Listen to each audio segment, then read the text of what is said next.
हर हर Mahadev everyone, जय Siya Ram. Friends, आज चर्चा करते हैं ऐसी छोटी छोटी गलतियों को जो हम जाने अनजाने कर बैठते हैं और जिन कारण से हमारे जो संचित पुण्य है वो समाप्त होने लगते हैं और कहीं ना कहीं जीव पाप के अधिकारी बन जाते हैं। वीडियो आगे शेयर जरूर करें अपने व्हाट्सएप ग्रुप में, अपने फ्रेंड्स के साथ, रिलेटिव्स के साथ। सबसे पहली गलती, बेड पर बैठकर भोजन करना। जी हाँ, बहुत सारे लोग, मोस्टली जो पुरुष होते हैं ना, ऑफिस से आते हैं, बेड पर बैठ जाते हैं, हाथ पैर धो करके वहीं पर टीवी देखते हुए भोजन कर लेते हैं।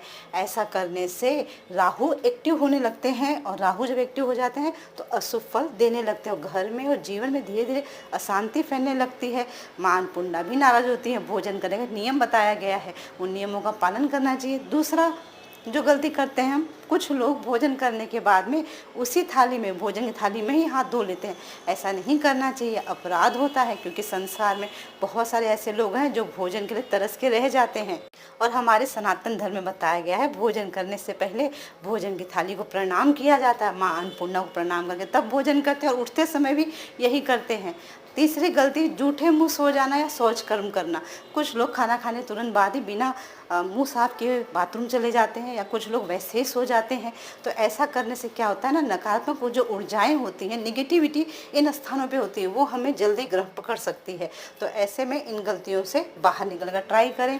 अब चौथी गलती होती है कि जब भी हम भगवान जी के, अगर घर में बैठे हैं, घर में मंदिर है या फिर कहीं मंदिर जा रहे हैं और भगवान की तरफ पैर करके बैठ जाते हैं, तो ये भी एक बहुत बड़ा अपराध होता है। क्योंकि भगवान हमारे आराध्य हैं, अपने आराध्य की तरफ पैर करके नहीं बैठा जाता है, आराध्य के चरणों को दबाया जाता है, उनको प्रणाम किया जाता है। और अगर आप ऐसा नहीं करते हैं तो जीवन से सुख शांति समाप्त होने लगती है। अब पांचवी गलती की बात करते हैं। जो अनजाने में हो जाए, कभी हो जाए तो कोई बात नहीं, पर अगर अक्सर ये हो तो महा अपराध हो जाता है। आपको यहाँ ध्यान देना है। आप भोजन करने बैठे, भोजन की थाली में बाल गिर गया, तो ऐसे भोजन को ग्रहण नहीं करना चाहिए। ऐसे भोजन ग्रहण करने से ना जीवन में कठिनाइयाँ आनी शुरू होती हैं। अगर आप नोटिस करें, लगातार 3-4 दिन ऐसा हो रहा है तो इसका अर्थ है कि आपके पितर आपसे नाराज हो चुके हैं। पितरों को प्रसन्न करने का उपाय तुरंत करना चाहिए और जब भी भोजन की थाली में बाल गिरे उस भोजन को नहीं करना चाहिए, अन्यथा आप अधर्म खा रहे हैं। इस बात को ध्यान रखें।